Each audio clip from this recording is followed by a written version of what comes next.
This is FE Peer Review. The date is August the 20th, 2025. Mark Sargent's Flat Earth Southern Hemisphere distances are completely wrong. Sam Dan just put out a video in which he's reviewing a video by Mark Sargent. Mark Sargent's video was all about Southern Hemisphere flight distances, debunking the globe Earth, and it's full of nonsense. And Dan does a fine job of addressing each of Sargent's points and correcting him. So I'm not going to do that here. There's no reason to repeat what Dan did just fine. I'm doing this video for a different reason. If any Mark Sargent interested people should come across this video and are interested in what Sargent has to say, I want to point out that what he described, the processes he described, the measuring the distances and the checking the flights and all of this, there's another very simple way to do it as well that's perhaps a little more approachable. And so I'm going to show that here. And anybody who's seriously interested in pursuing this themselves and gathering their own data and making their own measurements will find this approach a little bit more feasible. Now, it's not easy what I'm going to propose, but it's a lot easier than all of the international flight stuff that Sargent was talking about. So let's just take a quick look. For a start, one quick snippet from Dan's video. This is one of Mark Sargent's screens that he put up, and what he was showing was a flight leaving from South Africa and ending in Auckland, New Zealand.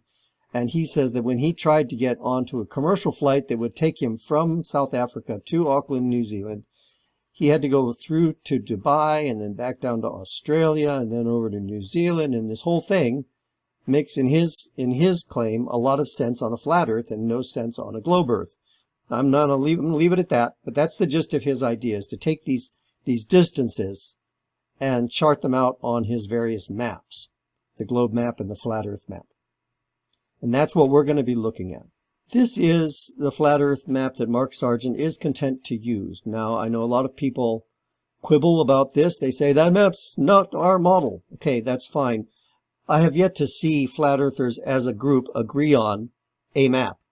There is no flat Earth model. Some of them will say there never will be one, you can't have one, etc. But we have to use something to measure distances. And the fact is, in reality, we can get from one place to another, and we can measure that distance, so it's measurable. Okay, so here is the map we're going to use, and we're going to be looking at a distance across Australia and a distance across the United States. Mark Sargent is American, and I'm going to be using miles for that reason, rather than kilometers. Now let's go over to Google Earth. We're looking at the United States on Google Earth, and what I've done is I've charted JFK Airport in New York over here, and at the other end of this yellow line we've got the Harry Reid International Airport at Las Vegas, and Google Earth gives us a great circle line. That's the shortest path on the surface of a sphere, and it gives us a distance of 2,246 miles, 2,247 if we round up. So make a note of that, 2,247. I then also went to Australia, and I went to Brisbane, and I took that same tool to get a distance from Brisbane to Perth.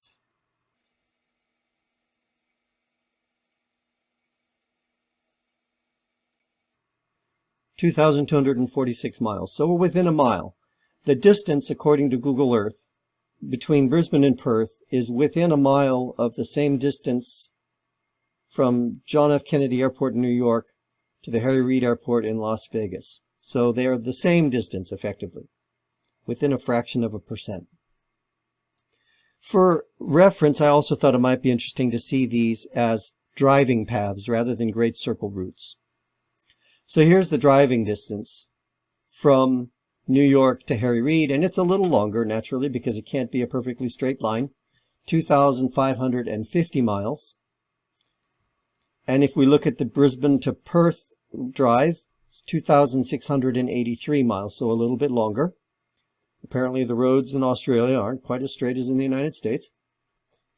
but they're pretty close. They're pretty similar. So I mention this simply because I chose these two pairs of cities because they're both drivable. A person could drive from Brisbane to Perth, from New York to Las Vegas, and measure the distance. Now, if you just did it with the odometer of your car, you'd get these measurements. If you wanted to get the actual shortest route, it would involve some rather difficult and complicated surveying, but it can be done, and it has been done. The surveying has been done. If a flat earther out there is serious about mapping the flat earth, they will have to eventually do that kind of surveying. So I'm going to assume the folks watching this are sincerely interested in getting distances correct. And if they were to go through the trouble, they could survey these routes without having to go over oceans.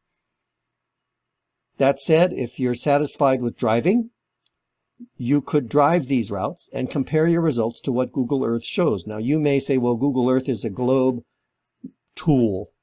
Yeah, it is. It's based on a globe model. However, you can check it. You can drive from Brisbane to Perth and check to see if it actually measures 2,683 miles. If it does, then you know you can rely on it as an accurate measuring tool. So get a group of flat earthers together. One group can drive from Brisbane to Perth and the other from New York to Las Vegas. Make a couple of great road trips. So that's what I'm suggesting in lieu of Mark Sargent's very difficult problems involving international flights and airplanes and fuel efficiency. And he's not factoring in things like, airspeed and wind and all of that. This would be a much more manageable project. The next thing I want to look at is what do you do with this information once you have it? Well, here is the Gleason map. I already mentioned, the issues around using a flat earth map. If you guys have another map you want to use instead of this one, that's fine. Go for it. What we're going to do now is I'm going to zoom into this part in the middle here because this is simply too small to see on the screen as it is. Okay, so we're looking at the Gleason map close up. We've got Australia over here, and we've got the United States here. I've drawn a couple of lines. The first line connects New York to Las Vegas, and I know this is probably too small to see on your screen. New York is written out clearly on the map. On the map, it doesn't actually show Las Vegas. It shows Salt Lake City and Los Angeles and San Francisco. Las Vegas is pretty much exactly in between those three cities. So that's where I've drawn the red line. New York to Las Vegas. And if you'll recall from Google Earth, that distance was 2,246 miles. Now up here, I've drawn another red line that connects Brisbane to Perth. Brisbane here, Perth there. Both are clearly marked on this version of the Gleason map.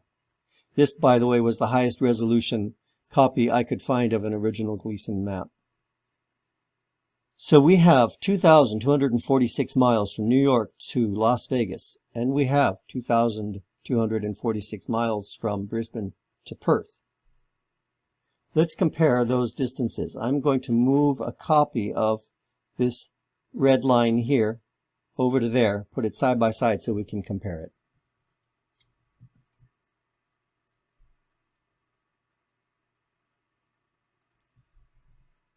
It should be pretty apparent that the map distance between these two pairs of cities differs dramatically from the apparently equal distances that we get from Google Maps and Google Earth. So really that leaves us just two possibilities. I'm going to back up just a little bit. I said this gives us just two possibilities. That's probably too big of a generalization. I shouldn't say just two, but I think I'll say that this gives us two very clear possibilities. And yeah, there may be some others, but we'll look at these two, which are the two most frequently discussed. Number one, the Earth is flat, Google is wrong, and the distance between Melbourne to Perth is much longer than the distance between New York to Las Vegas.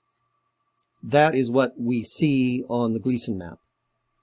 Or 2, the Earth is spheroidal, Google is right, and the distances between the pairs of cities is the same. And that's what we see on Google Earth and Google Maps. These 2 points up here, these 2 statements, these give us a testable hypothesis. We can measure those distances. So, flat earthers, if you're serious about what you talk about so much, you can actually set out to prove that you're right. Now, Mark Sargent here, who's out there on television, making movies, getting lots and lots of screen time, lots of attention, he's perfectly happy to sit there and make claims about airline flights and distances and fuel and wind speeds and all of these things, while he sits in his chair doing television morning talk shows. He could actually be organizing a group to do those measurements. You know, last year, one of the Globies, who had some resources, he organized a group and they went down to Antarctica and they did a lot of interesting work. They invited and helped cover the expenses for a couple of flat earthers to join as well. More than a couple. How many were there? I think 4. Anyhow, they all went down there. They learned a lot. Basically, the guys and the woman put their money where their mouths were. Mark Sargent can do the same. Flat Earth millionaire, or whatever his name is, with the multiple pickup trucks, he can fund it. Other people can get involved. They can GoFundMe, do a Patreon, whatever. And you can measure these things. They don't have to just sit around and talk about it. So flat ease. What's the story? Which of these distances is right? If you're right, you have the power to prove it. Now, what's stopping you?